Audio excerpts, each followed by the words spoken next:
And welcome to round 5 of the Trans Am by Pirelli Esports Championship. I'm Jonathan Green, and it's been a fantastic debut for Trans Am in cyberspace. And today, we've got something very special for you. As many of you know, Trans Am is the oldest continuous road racing series, now in its 54th year. And today, we are taking you back in time, back to the late 60s and early 70s, when the likes of Dan Gurney, Parnelli Jones, and the great Mark Donohue were dominating American Trans Am racing. So don your bell bottoms and your tank tops to the sound of the Beach Boys and the Doors. Welcome to California of yesteryear, where we take you 50 miles east of Los Angeles to the famous Riverside International Raceway.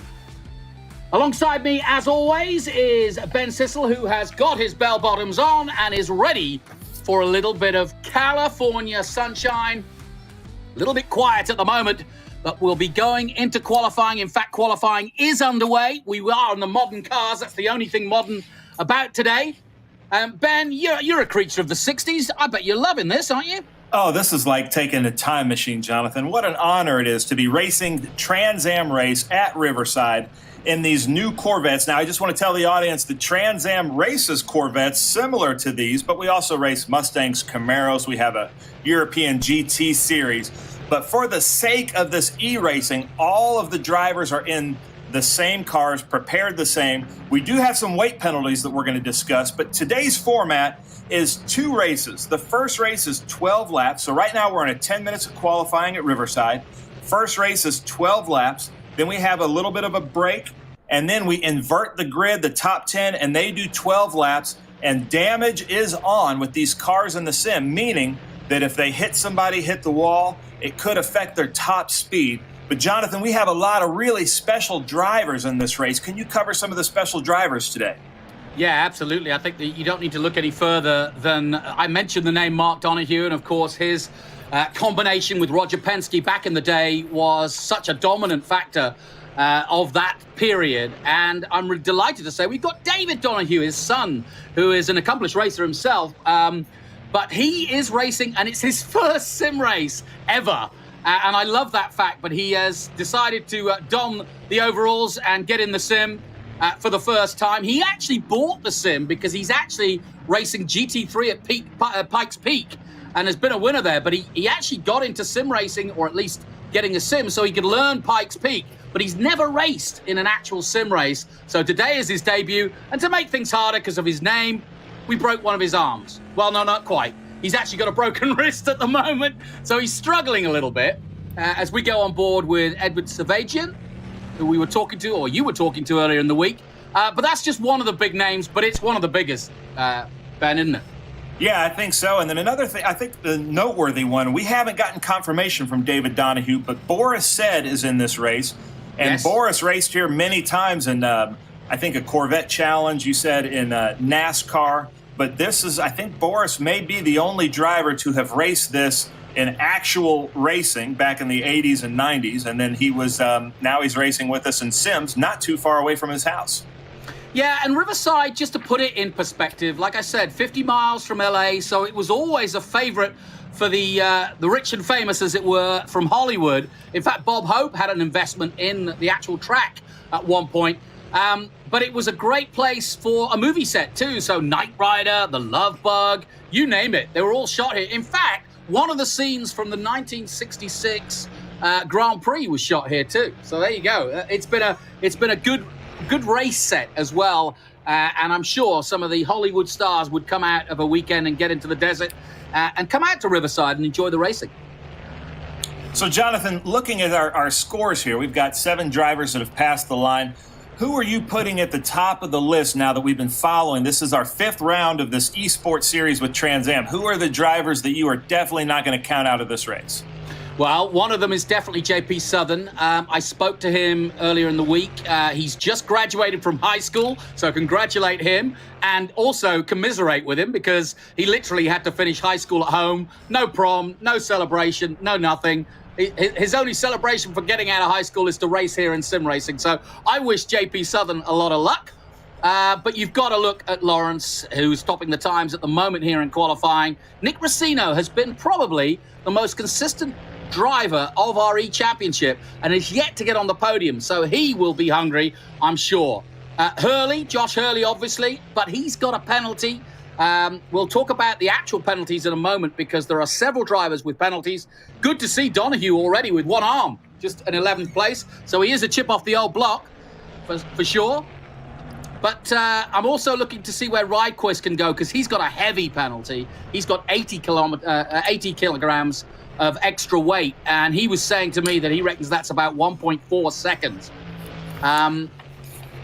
Well, I think, honestly, this is the best time to kind of go through some of those penalties because I think the crowd will be surprised to know that a lot of our top drivers have big weight penalties. And as you mentioned, Ridequist is one of the top drivers with the largest weight penalty, but we know that Josh Hurley had an incident at the end of the race. He's our points leader. So he's racing with 40 kilograms. And Jonathan, weren't you telling me that Ridequist was saying that his weight penalty was good for over a second? He seemed like a lap. Yeah, 1.4, he said. And so he isn't expecting too much, but I think he's a wily old fox. He's an engineer, and I think he's going to maybe look to try to finish 8th, 9th, or 10th and get himself in a position where, he can go for it. Because we have a reverse top 10 for the second race, just to give more of the rules a little bit. So watch out for that. Watch out who's in 10th position. So, for example, if this was the race, Donohue would start pole for the second race. And with this long run up the hill to turn 6, that first lap in race 2, if not in race 1, is going to be a real interesting one. We're on board with Ridequist now, going through turn 9, the big cambered NASCAR 9, I call it. But I think there's a couple of lines through there, but it kind of slingshots you onto this main straight. And as we go on board through that first turn, that's flat out. Then it starts to climb through what we call the S's. And here are those S's, and it climbs all the way up to turn 6. And it really is tough, especially with 30 cars all going up that hill. But it's exactly what it was like during the day, during the actual, I've been looking at YouTube, during the early 70s, it was very, very hairy is the best way I can describe it, going up that hill. And that's where most of the crowd would be at turn 6, waiting for them to come up that hill. Yeah, we were in a driver's meeting earlier, and the race directors were very adamant about make sure that we try our best to get into single file there after turn 2 because it is so hairy trying to do that. Now, somebody could take that Richard Petty line through the dust, but that is not recommended. Yeah, no kidding. Well, and of course, let's remember the history of this circuit. Trans Am came here for a decade. NASCAR held a lot of big events here. The 500 was held here. One of the NASCAR 500s, not the Daytona one, obviously. But in fact, they were rivaling the likes of Daytona for attention. And Riverside had many a great NASCAR. Rusty Wallace winning the final race, I think, in '88. But then it closed down, and sadly, Riverside no more. I did look up some interesting factors, though. Riverside may not exist because what happened was LA effectively spread east, as you can imagine, and it became too much prime land. So there's now, sadly, a shopping mall where we're looking at right now. But if you go to this area, you will see several streets named after Sterling Moss, who won the only Formula One race back in 1960. And several other names like Donohue, Penske, and so on are on some of the street signs. But we're looking at the modern day man, which is Tyler Casera. And this is a big day for Tyler. If he's going to have a pop and a chance to get Hurley, this is his chance. He's got less weight than Hurley, and I think he's going to have to go for it here. Because it's been, well, let's talk about the season. If you've just joined us, this is round 5, and so far it's been the Hurley Casera show. It sure has, and I love the sound. Oh, as he spins right there. That was Ernie Francis Jr. Yeah, look at our top 10, though. There really aren't that many surprises in our top 10, except because I think Casera and Hurley are back farther than we would expect because of the weight. But I'm really impressed with Donohue staying 14th, saying that this is his first sim race where these drivers have been doing a whole season with us now. Yeah, it's been really, really interesting. And we've seen some surprises. Tyler Casera is one of them. He's not that well known in the racing circles. He's a Miata man by trade, as it were. He's new to Trans Am. He did a couple of races quite competitively last year. But he's really making a name for himself as he comes to a stop there after being hit by the looks of things. Yeah, Tyler's been a real revelation, but so too has Josh Hurley. Hurley spends most of his time doing a lot of instruction. He's done a lot of racing in the past, but both those two guys have popped out here in this E-Series and have really stolen a march on everybody. Ernie Francis, though, stepped up at Daytona, at home in Florida, and of course the six-time champion in the real world, Ernie Francis Jr., just 22 years of age, but he has been a factor and is now third in the championship. But if I look down the championship standings with just a few seconds to go, it looks as though the man from Dallas, Texas, Edward Savagian, is going to take pole, and Archer has popped out again. Was a factor in the first race at Laguna Seca, and he is going to be on the front row. There's Ernie Francis Jr.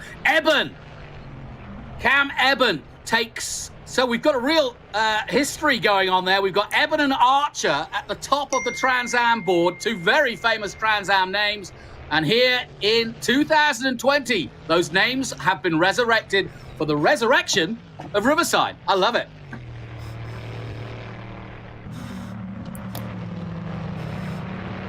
So lots of drama going on there. But Ben, any surprises for you there? No, I like the fact that Savagian is up front, Francis. There aren't really any surprises. I did get a note from one of our producers that we would like to mention that the reason for these penalties were for on-track incidents in the last race or the last couple of races, and that's why they were issued this extra weight of penalties. And our stewards are going to be watching this race to do the same thing for the next couple of races. That's just to keep everything fair and to make sure everybody's racing as they should be on track. Yeah, I'm going to wait till we get on board with some of the leading drivers to give you a little bit more detail about the tracks and the nuances of this track, because it's a really, really interesting track. It's fast, it's technical, it's tough to overtake, and because it's so fast, it means that when you're committed to an overtake, you got to go through with it. And obviously, again, in the driver's briefing, you were talking about the fact that some drivers were warned, if you will, not to put a nose where it shouldn't be. It is e-racing, but we've got to, you've got to be mindful of that fact. So we are racing from Riverside. We brought it back specially for the E-Trans Am Championship. We'll take a short break. We'll be right back with race one after this.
Welcome back to Riverside International Raceway, where we show you the results of qualifying, and it's Edward Savagian of Dallas, Texas, with a 134.7, but look how close it is, 0.001.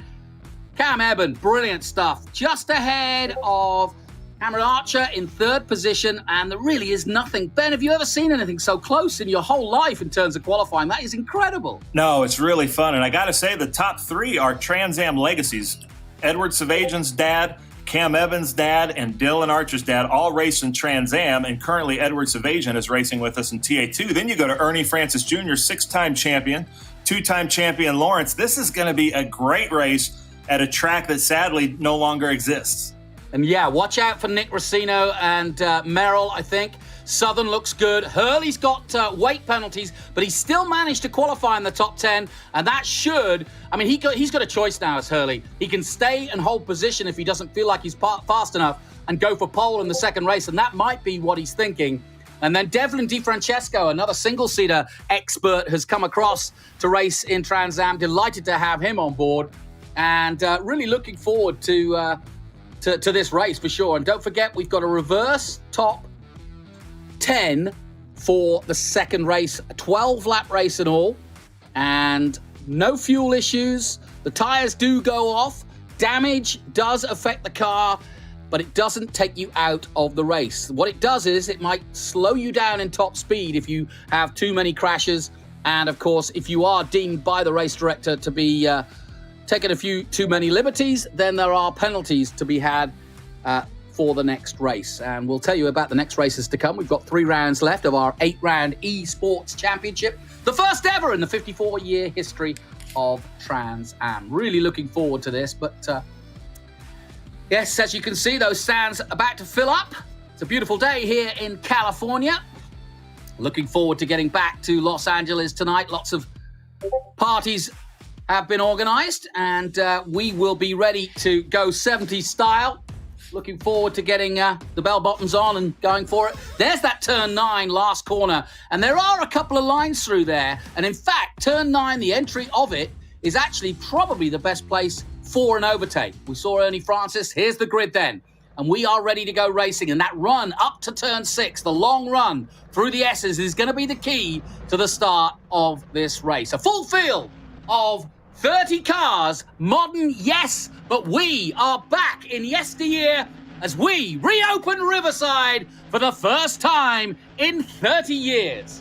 On go the lights. Out go the lights, and away we go. Eben gets away well.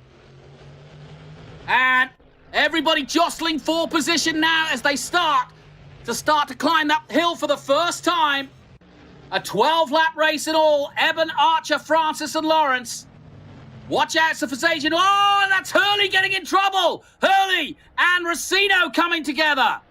And that is big drama for the championship leader. Not what he wanted. He may have been a little aggressive there. I'm not sure who's at fault. But either way, drama right from the get-go. Eben takes up second place behind the big machine. Sponsored, there you see the wing of it, Edward Savagian.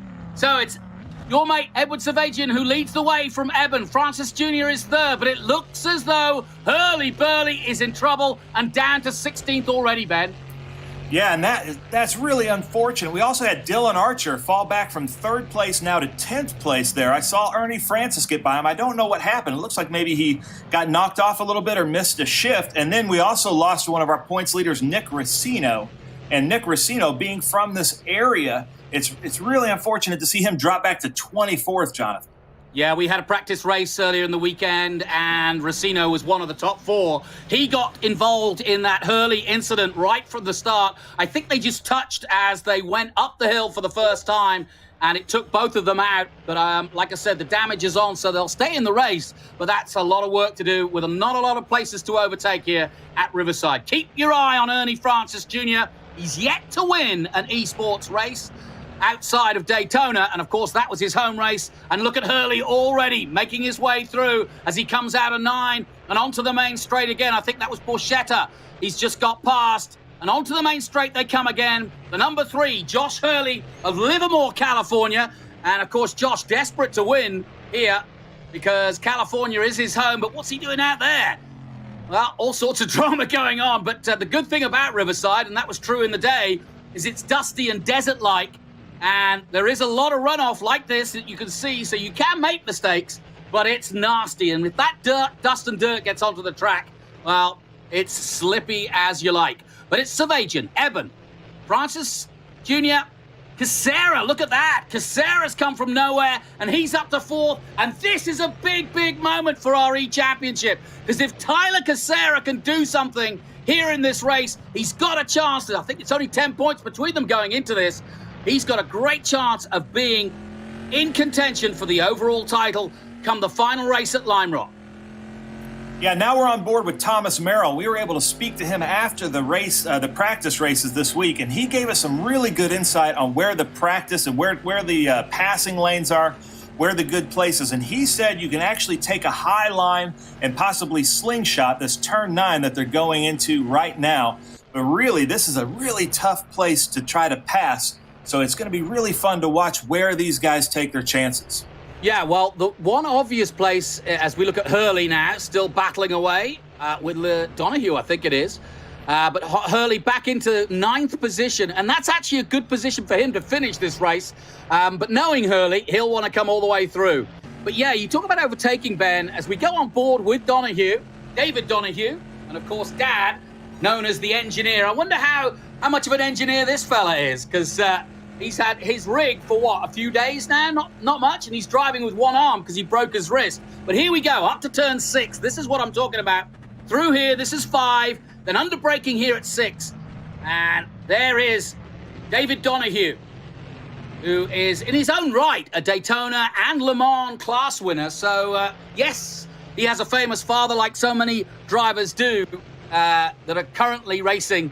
But Donohue has got his own record and is definitely an expert around Pikes Peak, and that's why he got his rig in the first place. That's a really smart move when you think about it, because Pikes Peak is one of those places, it's a bit like the Nordschleife. You can't remember all the corners. It's almost muscle memory. So I'm sure that's why he's done that. But this is his first ever sim race, and look at him. He's in the top 10 or just outside for now. Yeah, and really keep your eye on Josh Hurley, our current points leader, now back into 9th place somehow, and he's really trying to work his way through the field. But Edward Savagian just set the fastest lap, and Ernie Francis Jr., who's now in 2nd, is really struggling to keep up. Yeah, and I'm also keeping an eye on this man, Eben. Cam Eben is what we call a future TA star, and of course he's got Cliff Eben. His grandfather is a famous Trans Am racer, but we're hoping that the likes of he and several others will come to Trans Am in the real world and start racing with us. And that's been the beauty of this E-Championship, is that it's given some drivers that aren't as well known, like Hurley and Casera, really chance to shine. And then we've got our future stars and our current young stars, like JP Southern, just turned 18 and is currently in the top 6. He did a couple of races with us at the beginning at the end of last season, and of course was at Sebring. He didn't have a brilliant Sebring in February. That was our only real race so far, and we hope to go back to Mid-Ohio. In fact, we will be going back to Mid-Ohio at the end of June, so watch out. And this is a good time to tell you, as we look at JP Southern, to download the app, both SVRA and Trans Am. And Ben, that is the place, because we will be live streaming there. All the information is there, the latest news, the latest features. You've been cutting stories. I know you've been working around the clock. Great content on there to give you the real information you need if you're a Trans Am fan. Yeah, if you're a Trans Am fan, please get on Google Play or the Apple App Store and download the Trans Am app. We're going to be going live at Mid-Ohio in less than a month. For Saturday and Sunday, we're going to be broadcasting some of the practice rounds with Trans Am at Mid-Ohio, which is always a favorite track with our Trans Am drivers and our Trans Am fans. And we're going to be there. There isn't going to be an audience there at Mid-Ohio, so that's your place to watch it. If you're used to watching Trans Am at Mid-Ohio, make sure you get the Trans Am app. Nice overtake from Cameron Lawrence to move himself ahead of David Donohue. But Donohue coming back at 9 as they both exit 9. Lawrence and Donohue stuck together. Onto the main straight they come, but Lawrence has made it stick as they cross the strip again. Cameron Lawrence moves up to 12th position. And Cameron Lawrence was definitely one of my pre-race favorites for this one. He looked so good. He won a practice race earlier in the week, and they've been putting a lot of laps in. Scott Borchetta, as always. Oh, sorry about that. That was a little bit of a nerf, and I think that was Donohue just knocking him out of the way. But Lawrence definitely looked very sprightly indeed. Good to see the social distancing amongst the crowd there. Nicely done. Yeah, but we look at now, Cameron Lawrence is coming up on Ridequist, who has the most weight due to penalties. So we're going to see, hopefully, Cameron Lawrence should be able to get by Ridequist. I'm not saying hopefully, but you never know what's going to happen. Lawrence is really tough to race. Even I think you were talking to Ridequist, and Ridequist was the one saying that Cameron Lawrence is the toughest one to race in these sims. Well, here's the irony. Hurley has got past Casera. We're looking at Tyler Casera. He's in 8th at the moment, but Hurley is just up the road in 7th. So it's been drama-packed for Josh Hurley, but he's recovered well, and he's currently in 7th position. We're looking at Casera in 8th. Behind him is Lawless Allen in 9th. Then Lawrence, who we were on board with a moment ago. Through the kink they come at 8, and then into the NASCAR turn 9. The cambered turn, it's 10 degrees, that turn. I was asking Tyler earlier in the week if you can go high and take a slingshot. And he says, yes, you can. He said, but it's slower up there. The car slows down on the marbles and the dirt up there. And if you're trying to do an overtake into there, yes, you can pull it off. But generally speaking, it's actually faster lower. Yeah, and I've been watching the scoring. Edward Savajian and Ernie Francis both just set their fastest laps. And knowing Ernie Francis Jr., he's got to be so frustrated thinking, I just set my fastest lap, but so did my competitor in front of me. Yeah, it's very tough indeed. But Savajian, 2.3 seconds ahead. And Edward Savajian now doing a really, really good job. The man from Dallas, Texas. And as you say, he's got that dynasty. He's another one. His father raced, and he's grown up effectively in a racing family. And ironically, it would be fantastic for Savajian to win this race. His family restore old Corvettes. They've got a beautiful shop up there for restoration, for parts, and so on and so forth. So for him to win in a Corvette in a throwback race to Riverside would be really, really special. Yeah, it would. Now, I got to give my shout out to Mark Miller, last year's TA2 champion. In the driver's meeting this morning, he said he had only done 4 laps at Riverside in practice, and he's in 6th place and holding 6th place pretty well with Hurley coming up behind him. And we're taking a look at Devlin DeFrancesco. He and his brother Lachlan have been racing in the E-Championship. They've been busy boys, in fact. Devlin, of course, currently in racing in Europe at the moment, in FIA F3. And got a healthy career ahead of him. He's still a youngster. He was actually picked up, was Devlin DeFrancesco, by the young Chip Ganassi program when he was growing up in Canada, and was sort of taken under the wing, as it were. But then he headed off to Europe to chase the single-seater dream, and he is still doing just that. And he and his brother, both great racers. He's a little bit older, is Devlin. He's 20. I think his brother is 16 or 17, but Lachlan, too, a pretty good racer. And I asked Devlin who was the better sim racer, and he said, honestly, I hate to say it, but my brother. But they're pretty close. Yeah, that sounds like a good brotherly rivalry going on there. So as we get down to the business end of this first race, we're looking at Cam Eben in the number 55. You saw a little bit of damage to his car, and he definitely got into the wars a little bit. But right at the start, he was there and then suddenly disappeared. Good to see Scott Borchetta. And interesting, Scott Borchetta has been as a little nipper, as a youngster to this track. And in fact, I think this was one of the places where he first really ignited his love for the sport. And Scott Borchetta, not a pure racing driver through and through. He's been in music business for a long time, but he loves his racing. And he's a good friend of yours. I know he lives just down the road from you, right? Yeah, he's in Nashville, Tennessee. Super famous here in Nashville, Tennessee from the music career. But I've been really impressed with the hard work he's putting into becoming a race car driver. He races with us in SVRA and V-Rock, and now in Trans Am, he's going to be in a TA2 car with us at Mid-Ohio. As we look at Lawrence coming into 9, Jonathan. Yeah, Cameron Lawrence doing a really good job. And that was a lovely overtake. Like I said, going into 9 is the obvious overtake, and he made that stick nicely. And he's just got past Lawless Allen. Lawrence making up another spot. Lawrence now up to 9th position, and that'll put him on the front row for the second race. And interestingly enough, you mentioned Borchetta. It's ironic that, isn't it, Edward Savajian, the man who's leading the race, who's been helping Scott, who has been putting lap after lap on the sim. He did something like, for Barcelona, over 500 laps. So Scott Borchetta is definitely taking this very seriously and learning a lot and using the time to be stuck inside to really hone his skills. Yeah, it's really impressive to watch. And he and Edward, both racing with Big Machine Vodka, are really having a good time and taking full advantage of this COVID quarantine. A broken wing there just going by. I don't know who that was, but somebody with a little bit of damage. There it is. There's the damaged car. That's Racino. Yeah, he was involved. Here is Nick Racino, number 33. No, his wing's not damaged. It was it's a car in front of him. I think it's Lostowski. Yeah, Adrian Lostowski with a broken wing, but Racino was involved in that incident with Hurley at the start of the race, and he's been having to climb his way back through, and so far he's back up to 22nd, and he's just ahead of Lachlan DeFrancesco. Scott Lagasse Jr. still not really figuring in the E-Championship, though we know in the real world he'll be taking it to everybody, I'm sure. But DeFrancesco, the other one, Devlin, up to 5th now behind JP Southern. Merrill now 3rd, and Francis Jr. That's the big man you got to watch, because he is the highest up the board in 3rd position in terms of the championship. So he's about to gain the most out of this.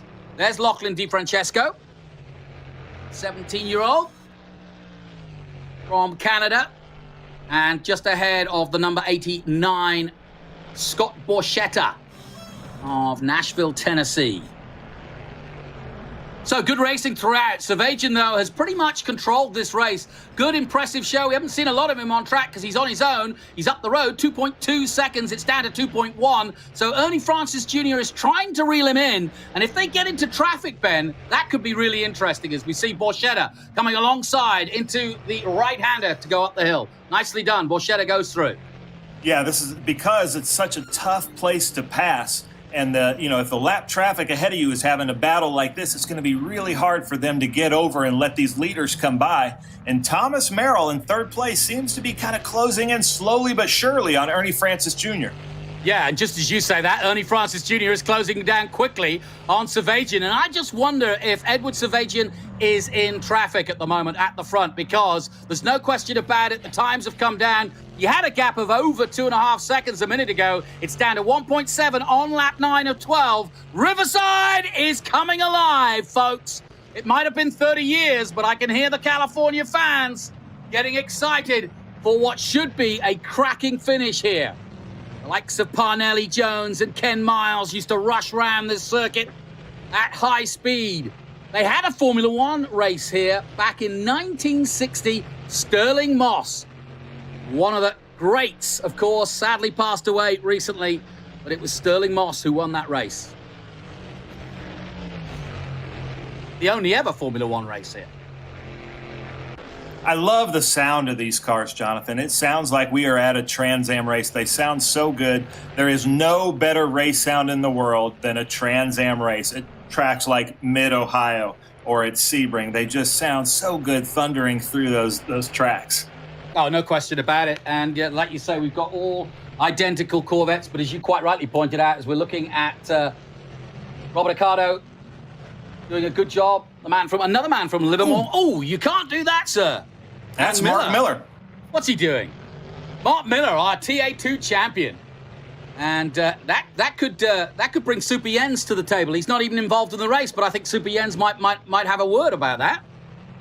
Yeah, and Ernie Francis is slowly catching up with Savajian. I'd love to get a shot of that first three guys up there because it's really starting to get close as we're 10 laps into a 12-lap race. Yeah, 2 laps to go, and as you quite rightly point out, Savajian was in the comfort zone of over 2.5 seconds a moment ago as we look at Lawless Allen.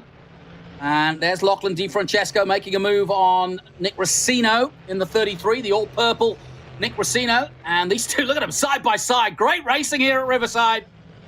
And no one's giving an inch, and Lachlan, nicely done, brakes as late as he dare and holds him off at turn 8. And these are the crucial corners. Somebody else off there into the dirt and dust, down the back straight and down towards that kink at turn 8, as they call it. They put that kink in there because we had several guys lose their brakes into 9 and fly over the top there. Riverside was famous for its excitement, but it's also had its tragedy too. And those of you who saw the Le Mans film recently, featuring Ken Miles, this is where Ken Miles was testing, sadly, when he did his last ever laps. But that's why you might recognize some of the track, as it's been featured in a Hollywood movie of late. Here's Ernie Francis Jr. in second place, the man from Florida, and you can see the gap now between himself and the leader. They've got some traffic, and I think that's what Savajian has been dealing with. Man, sponsored by One South Florida Wealth, and has put that new sponsorship to good use so far with a win at Daytona and 3rd overall in the championship. Merrill, there he is. Thomas Merrill, 81, coming through turn 9, and we start the last lap now. But it's Savajian, Francis, Merrill, Southern, Miller, who was involved with a few fisticuffs, but he's up to 5th place, and that's a good recovery. Hurley recovered to 6th after his off in the first corner. Casera right there, keeping a watchful eye on him. And those two, once again, wheel to wheel here in California, the 1st and 2nd in the championship. They're followed by Lawrence. DiFrancesco's dropped to 9th. Rydquist, good job done by the Swede. He is up to 10th position, but it's Savajian on his way to victory. We're looking at Merrill. What can he do against Ernie Francis Jr., I wonder? Time running out, though, Ben. And I think your mate, Edward Savajian, is going to become our 4th winner of the championship. Yeah, possibly. But, I never count out Ernie Francis Jr. But knowing Ernie is always in racing for the championship, so he may be happy with the second place finish to really move him up, knowing where Hurley and Cassera are in points at 5th and 7th place. I think Ernie, if he can't catch Savagian, will be happy with the second place. Well, this has been an immaculate performance by Edward Savagian, but now you can see the gap. Ernie's got him in his sights as they head down the back of the circuit here at Riverside. Edward Savagian of Dallas, Texas, looking to carry on the family name in Corvette and win at this famous circuit that so many great Corvettes have raced at.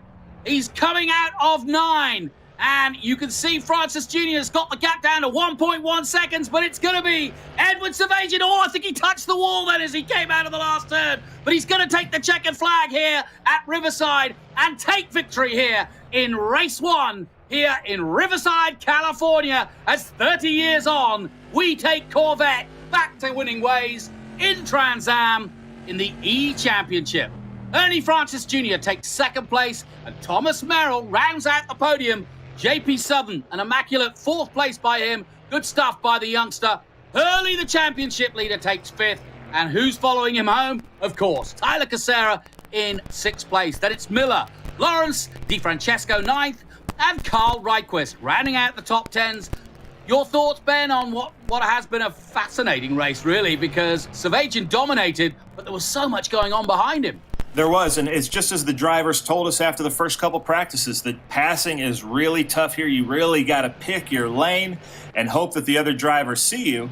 And once Edward Savagian and Ernie Francis and Merrill got 1, 2, and 3, they pretty much stayed there and just raced hard. They kept getting the fastest laps, but it's just because it's such a narrow track and so hard to pass, it really all kind of unfolded in the first 3 laps.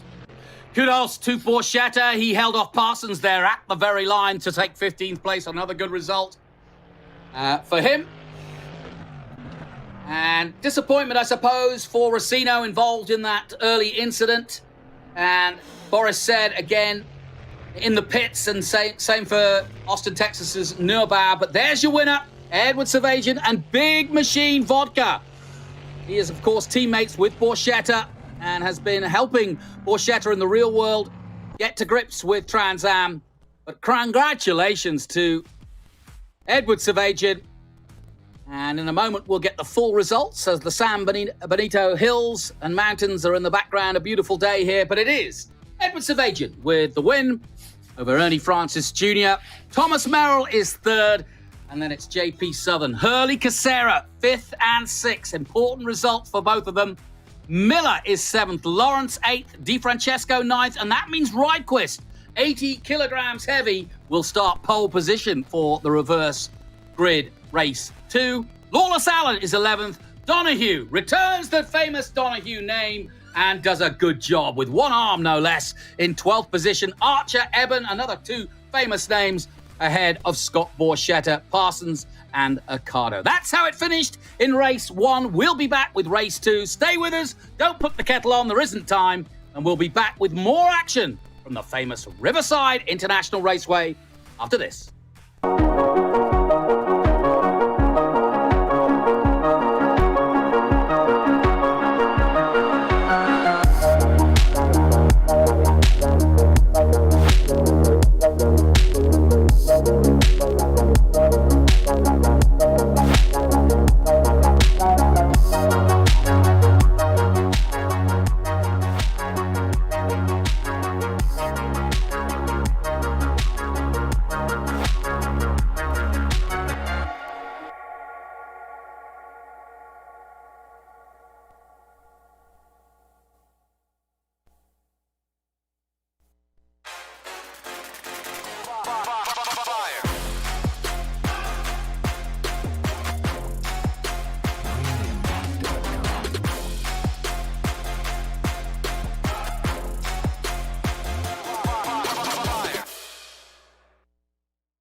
Welcome back to Riverside International Raceway, just outside Los Angeles, California. Sadly, it doesn't exist anymore, but we thought we'd take you back to yesteryear, to the golden years of Trans Am racing, now been going for 54 years.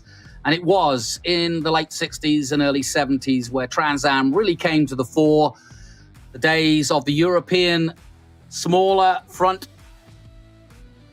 cars were still a very much dominant case, but once Camaro and Mustang got into the scene and started building their own, the likes of Dan Gurney coming into the scene, Jim Hall, you name it, they were all making their name here. Ken Miles, I mentioned earlier. This was one of the homes of Trans Am racing and a really popular venue to go to just outside Los Angeles and out in the desert, so didn't matter about the noise. Wasn't a lot of shops around then, but now this is a shopping mall, believe it or not. It was transformed in 1992 into a residential area, but there are still a few sights and sounds of the famous Riverside circuit to be seen in the street names, and there's even a digital museum now to remember the great Riverside circuit. In fact, Scott Borchetta owns one of the great Gurney Eagles that raced here to a victory for Bobby Unser back in the day. Some great names and great memories from this fantastic circuit. Here we go then. Who's going to make their name in race 2? Devlin Di Francesco lines up in the perfect spot here to really make some hay here in our reverse top 10 grid. The lights will come on in a moment. Rydquist is the man you've got to watch, though. He's got 80 kilograms of extra weight, and that's a problem, Ben. Yeah, it is, especially here, because if he starts off slow and everybody else expects to be going fast there through 1 and 2, he could cause a huge bottleneck.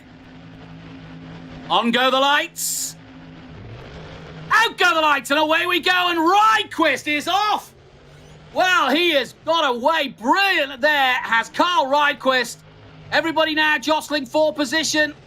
Di Francesco has recovered well. In fact, Di Francesco, I think, has got the better line, and he does take the lead away from Rydquist as they head up the hill. More drama back behind as somebody goes off there into the dirt, but I don't think that was a heavy hit, and I think he'll recover.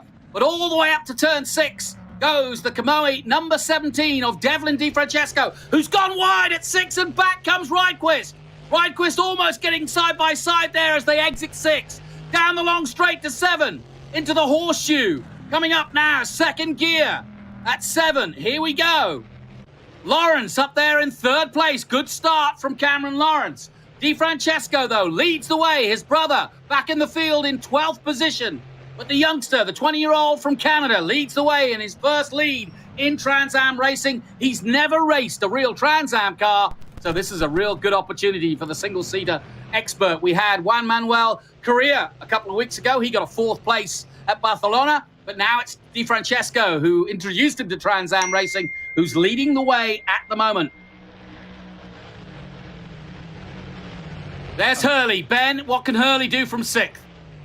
You know, he's been moving up. It's crazy to watch, but Hurley, even with the weight penalties, is doing really well. I was super impressed with Rydquist at the start. You can just tell he's so talented with all of that weight to keep up with them there, but now it looks like as they're all hitting top speed, he's starting to fall back.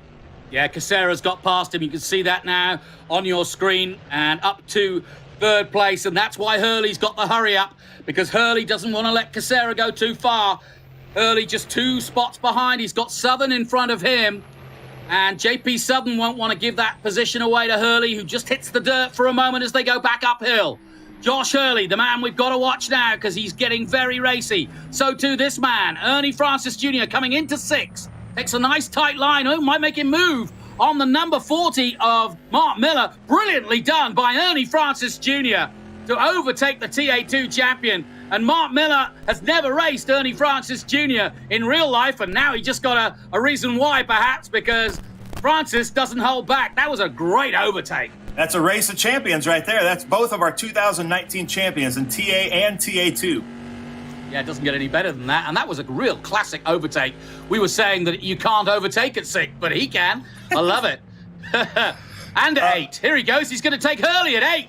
Francis Jr. not holding back. He's unfettered at the moment.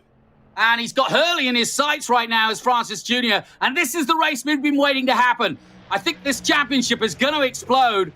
Just to remind you, the top 3 in the championship going into Riverside were Josh Hurley, Tyler Casera, and Ernie Francis Jr. We expected... Ooh. Oh, no! And Di Francesco gets a hit from behind from Lawrence. and Lawrence has been affected heavier. In comes Casera. He's got between both of them, and Di Francesco did a very good job of not launching himself over the top of turn 9 there. How he held on, I'll never know, but I think we might need some new overalls after that one. But now comes Casera. Casera all over the leader after taking advantage of that nudge from Lawrence. And as we look back, you can see that Casera sees his chance. This is great racing. Now, we saw Francis Jr. going up the inside of 6. Can he do that here on the number 17, I wonder?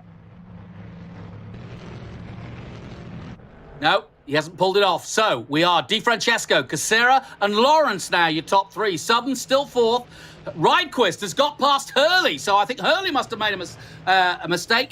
As we see the number 40, that's Mark Miller. He's currently in 8th position. Then it's Allen, and now the other Di Francesco, the youngster. I say the youngster, they're both pretty young, but his brother Lachlan is now 10th position. So this is a good day for Canada so far here in California. And I tell you what, this whole reverse grid thing really came into effect here because Edward Savajian got caught up into some stuff happening. It looks like turn 6 in lap 1, and now he's back to 15th place. He won last race, and now he's at 15th. Wow, look at this race. It's Devlin Di Francesco is doing everything in his power to hold off Tyler Casera. And as they come under the bridge and down to the kink, they're side by side. Something's got to give. And Tyler Casera takes the lead, or does he? Back comes Devlin Di Francesco on the inside at 9. They're going to be neck and neck as they exit turn 9. But Casera goes high and wide on 9 and holds on to the lead. And now takes the lead for good. And now back comes Di Francesco as they come across the strip again. Meanwhile, Francis Jr. still all over Hurley. What a race this is turning out to be. Josh Hurley, the championship leader, knows he's in a battle now because Francis Jr. knows that all he needs to do is get ahead of Hurley, and he's going to close the gap on both Hurley and Casera as this race winds down. Back with Hurley in the number 3. It's been a sensational run for him so far, Josh Hurley.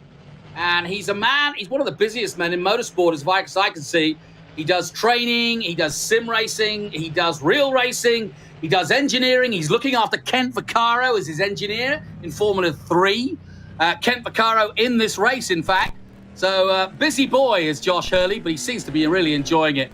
He was full of it when he won first time out at Laguna Seca, and the smile hasn't left his face. Now, what can Hurley do here? He's got his own race going on with the number 46 ahead of him.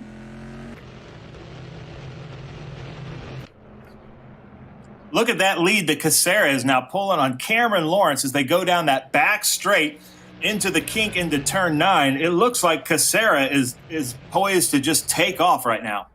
Yeah, and it's interesting to see how many of the top boys have come through. Oh, no! Di Francesco, that was the problem. He suddenly disappeared from the leaderboard. Oh, he's just come together with, no. That was not what they taught you at school, and that is going to bring Super Jens to the fore, I'm sure. But either way, Di Francesco, it was all going perfectly right, and then suddenly he was in a mess. Yeah, you got to wait for those corner workers to wave you out. He just went out without looking at the corner worker and caused a huge pileup. Yeah, absolutely. Unbelievable. So, Casera, Lawrence, Southern, Ridequist, Francis, Hurley, Miller, Allen, Merrill, Archer. That's your top 10. Here is JP Southern in that ProCure network. Number 61. And back with Hurley. Hurley still looking for a good result out of this race, but Francis has got through. Ernie Francis Jr. is up to 5th place, and you would put an odds-on bet that he should get past Ridequist by the end of this lap because Ridequist is carrying a lot of extra weight. And in terms of talking to Carl during the week, he reckons it was at least a second and a bit that he was carrying in terms of time anyway. And so this should be easy work for both Francis and Hurley. And that's why we'll stick with this battle as they continue. And Francis and Hurley, I'm sure, will both be looking for a podium out of this. Ridequist quite rightly gets out of the way and lets them pile through down towards the kink. Ridequist slips into position behind Francis Jr. And that's a smart move by the Swede because he might be able to have a pop at him as they come into 9. If he gets in the slipstream, under braking here, he might be able to get back at Francis. He thought about it, didn't he? But he had to go They had to take avoiding action and go wide, and that's allowed Hurley through. But I think that's as much as Ridequist can put up as defense, shall we say, as both of them have gone through, as predicted, by the end of this lap. Yeah, it's fun to watch, and Ridequist is really holding his own. He's 9th in points, and he's really showing us the talent that he has in these sims over this series. It's just unfortunate he's having to carry all this weight. Now, I don't know if it's rumor or social media speak or just pure gossip on Facebook, but there is rumor that possibly Josh Hurley may have to miss a round, and if that's the case, this championship is wide open. So we'll see what happens, but at the moment, everybody knows that this championship is wide open, and it's as open to this man, Ridequist, as anybody else. He's been a real revelation for me. He takes it very, very seriously. He's an engineer. He's a bit like Hurley. He sort of outthinks himself. Hurley was telling me he doesn't like to practice too much because he overthinks it. And I get what he means. I think it's more intense, actually, than the real thing. When your life's on the line, you don't worry about the concentration. But in a sim, you can outthink yourself. And I think that's been an issue that certainly Hurley's had to deal with. But both he and Casera have been dedicated to the cause for the last 6 weeks, and it's been great to watch. Yeah, and I tell you what, Riverside has added a whole new dimension because none of these drivers, except for Boris said that we can confirm, have raced here. Some of them have some kind of experience here, but it was really neat to see after the first race, we're in a text exchange with all the drivers. How many drivers were on there either blaming other drivers or apologizing for something that they did in race 1. And so we'll see what happens after race 2. Fastest lap, 1:34.7. That's very quick. And I think Francis Jr. on the same sort of pace as well. Everybody's starting to set their fastest laps now as we get down to lap 7 of 12. This is the second race from the famous Riverside International Raceway. If you don't recognize it, you shouldn't. It's 30 years gone. And in fact, we're reviving it this weekend, especially because this is where one of the golden eras of Trans Am took place back in the late 60s and early 70s. But this is a pretty golden era right now as we go back on board with Merrill as he chases down the hill again on Carl Ridequist. Over those humps where the car goes light. Then into this very tight horseshoe second gear turn. And if you go wide there, you can perhaps let somebody in. You've got to get good drive out of here because it's another long straight and back uphill again. And this is where Ridequist will struggle. You can see he just doesn't have the top speed, and Merrill will go through and does so. Into turn 8 then. Merrill makes up his move. He's now up to 6th place, and his next opponent will be Josh Hurley just up the road, and in fact it's going to be a group of 4 drivers ahead of him, and that includes Hurley, Francis Jr. and Southern. But it's still Tyler Casera leading now by 2 seconds, just over 2.4 seconds over Cameron Lawrence. Scott Borchetta doing a really good job so far. Not got the experience of Scott Borchetta. He's getting a lot of help from Edward Savagian, who is down in 12th position, not having the showing that he had in race 1. Not sure what's happened to Edward, but either way, he'll get some points out of this, that's for sure. Good run by Scott Lagasse Jr. up into the top 15 for the first time. By the way, Borchetta down in 17th at the moment. As we look at Doug Winston for the first time. You know, Doug Winston's been a constant in this E-Championship, and he's done pretty good. He's always there, isn't he? Yeah, he's always there with us. I really like his determination. He had a great time with us until the last couple laps at Sebring in his TA2 car. He's kind of a teammate with Adrian Lostowski, but it seems like he is having a great time racing with us in this E-Racing. And Ben, while we've got a moment with a couple of laps to go, we are going back to real racing. What did you see at Sebring that was a surprise, and what should we be looking for in the real world? What should the fans be waiting for to go on the app and have a look at? Well, we've got a lot of newcomers into the TA2 series, and like this really, man. Yeah, JP Southern. I think he's really showing us his talent. I'm excited to see what Edward Savagian and Scott Borchetta can do. And then in the TA class, it's Ernie Francis Jr., Chris Dyson, Adam Andretti, Amy Ruman, Tommy Dreesy. There's a big rivalry happening there with those drivers. And then we have this new GT class, the XGT class, with some newcomers, Eric Joyner and Ken Twaits. And it's going to be a great season, especially because almost all of the races are going to be broadcast live streamed on our Trans Am app. Yeah, if you haven't downloaded it, download it now and just go to gotransam.com and you can get all the latest information from Amy Greenaway, our press officer, who will give you the race reports, and there are plenty of links down to download the app. But JP Southern, the man we were looking at a moment ago, is definitely one worth talking about. He's just 18 years of age, and he is a classic racer. He's one of America's top karters, won many, many karting titles during his teams. He had a big accident, actually, as a karter, broke both his ankles, took some 18 months off, but then came back and won the first race he raced. As we take a look at Archer, who had a really good first race, and he's got a good battle going on too. He's currently in ninth. He's got Lawless Allen ahead of him, and Rydquist just ahead of him. Through the gearbox and over the humps and into the horseshoe. Nice and smooth on the throttle. That's good racing. Yeah, Lawless Allen, right in front of him, was our 2019 TA2 Rookie of the Year. And then we're hoping that Dylan Archer is going to be our 2020 Rookie of the Year in TA2. Oh, and just as we focus in on Archer, he makes a mistake. Not to worry. But that's what I like about Trans Am. As we mentioned, you've got the likes of youngsters who are still in their teens, like Archer and like JP Southern. But I was going to finish off JP Southern's story. So he did Formula 4 and Formula 3, but then kind of sort of got to a plateau in terms of how much money he could spend and how much he and the family could afford. It's a family affair, effectively. Oh, no! And Southern turns round Francis just as I'm praising him. He hits Francis from behind by the looks of things. I wouldn't mind getting a replay of that. Francis has recovered, but that was not what he needed. And that is going to help Rydquist. Oh, there's all sorts of drama going on here at Riverside. Well, I said that Knight Rider and a few other Love Bug films were made here, but we've got quite a drama going on ourselves here at Riverside today.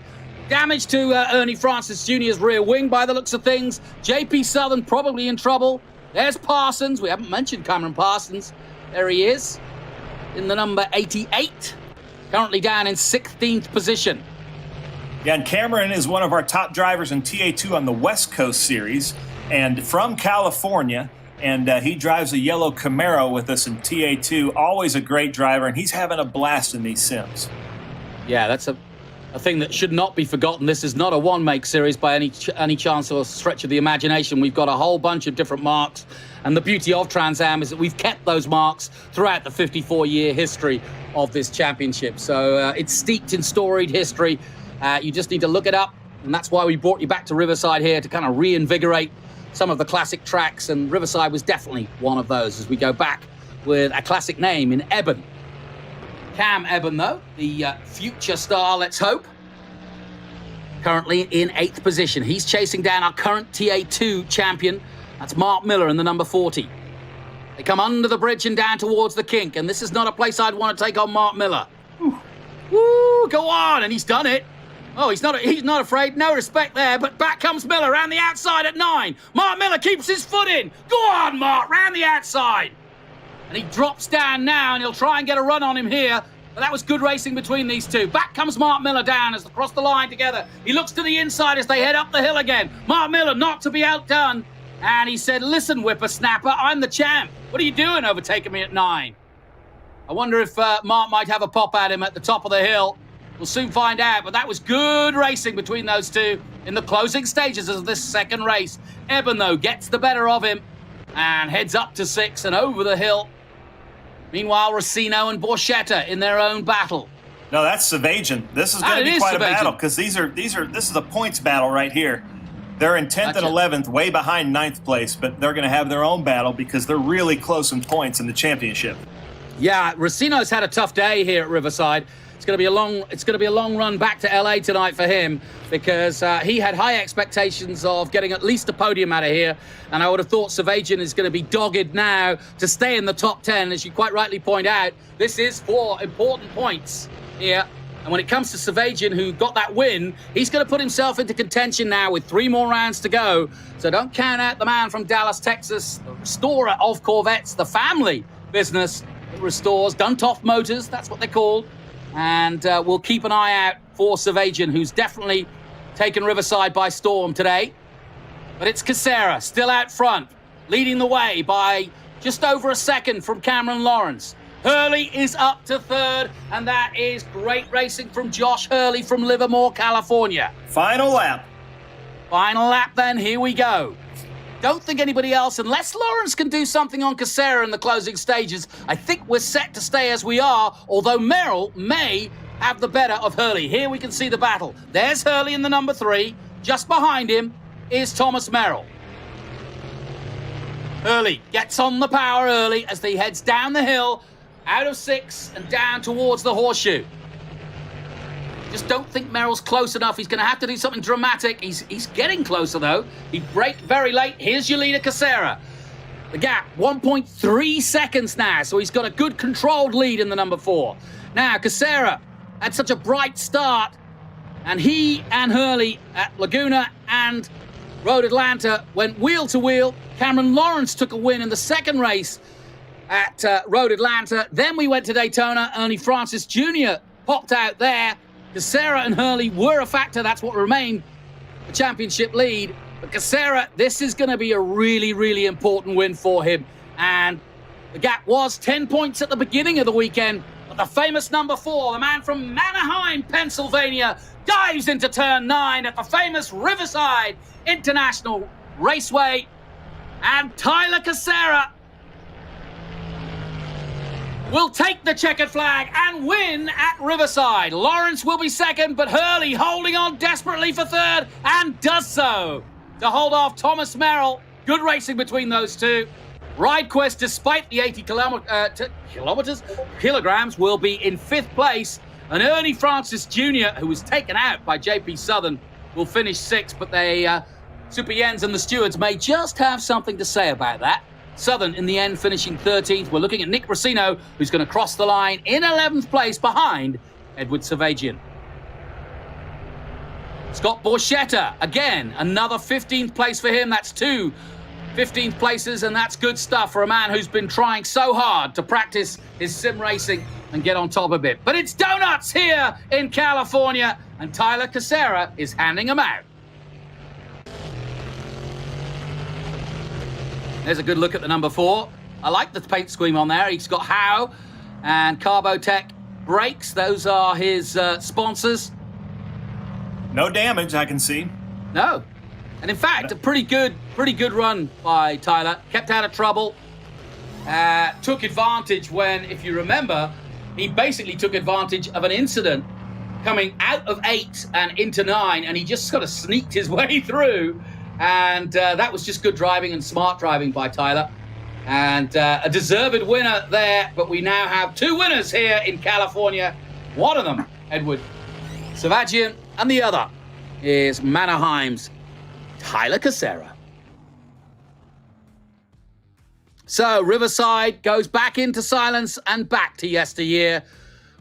Ben will roll up his pantaloons and bell-bottoms and put the bright-coloured tie-dyes away for another year.